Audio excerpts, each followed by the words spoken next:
Summary of The Prince and the Pauper. Mark Twain. Chapter 1. Two Opposite Lives. The story begins in harsh 16th century London, where fate ironically grants the birth of two boys on the same day.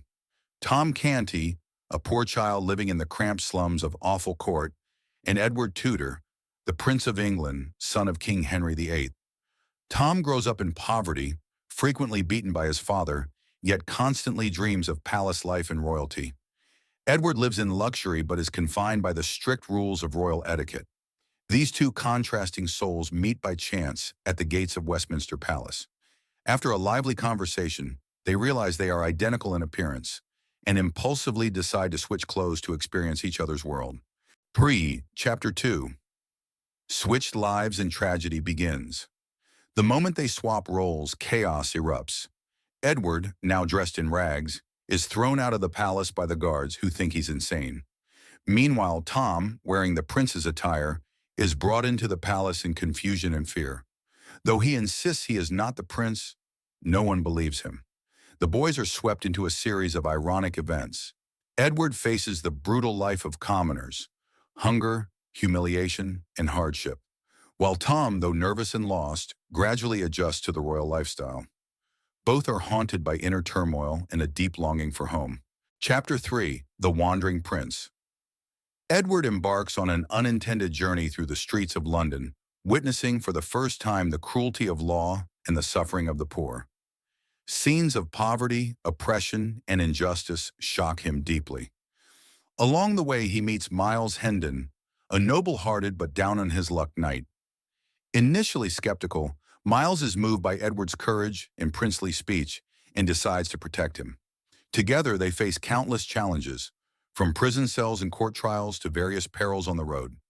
Every step becomes a valuable lesson for Edward about justice, compassion, and leadership. Chapter 4. Tom as the Prince. Meanwhile, Tom, a poor boy now posing as the prince, begins to impress the royal court with his merciful and wise decisions. Though he lacks formal knowledge of court etiquette, Tom relies on instinct and empathy in his judgments, showing leniency to the poor and opposing harsh punishments. Initially, his unusual behavior raises concerns among the nobles, but gradually they recognize the kind heart behind the royal garb. Tom begins to understand the true meaning of power, not for indulgence, but to better the lives of others. Nevertheless, he is constantly burdened by guilt for living a life that isn't his. Chapter 5. The Journey Back to the Throne.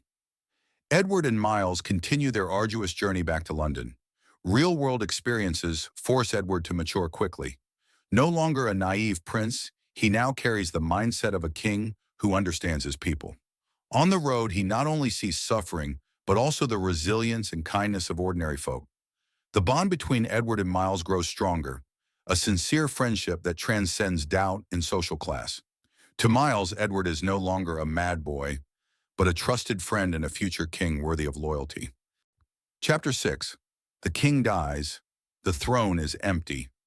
At the palace, King Henry VIII passes away, and the court hastily prepares for the coronation of Prince Tom. Though surrounded by luxury, Tom feels empty, anxious, and remorseful. He knows he is living a lie. As the coronation day approaches, Tom longs even more for the real prince to return. Outside, Edward and Miles finally reach London, just in time. But a challenge remains. How can a ragged boy prove he is the true king?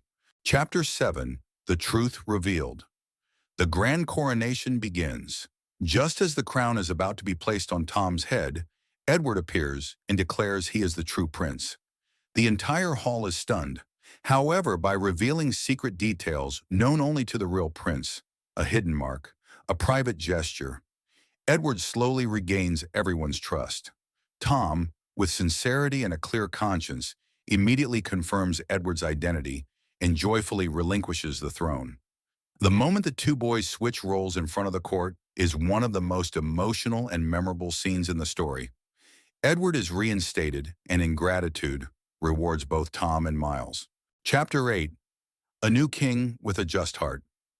Edward is officially crowned amid cheers from the people, but the crown now symbolizes not just power, It marks the beginning of compassionate reform. He pardons many, abolishes cruel laws, and implements merciful policies, all shaped by his experience living as a commoner. Tom returns to a simple life but is granted a noble title and lives with honor. Miles Hendon also becomes a nobleman and royal advisor. Each of them finds a place worthy of their character, not their birth. Conclusion: The Prince and the Pauper is a symphony of justice, empathy, and the desire for change. Mark Twain delivers more than a captivating story. He offers a profound critique of society, class disparity, law, compassion, and maturity. With his charming and realistic storytelling, Twain shows that a person's worth lies not in lineage, but in deeds and heart. A poor boy can become a merciful ruler, and a prince, only by understanding suffering, can truly earn his crown. This timeless masterpiece captures the hearts of readers of all ages and leaves behind life lessons rich in humanity and inspiration.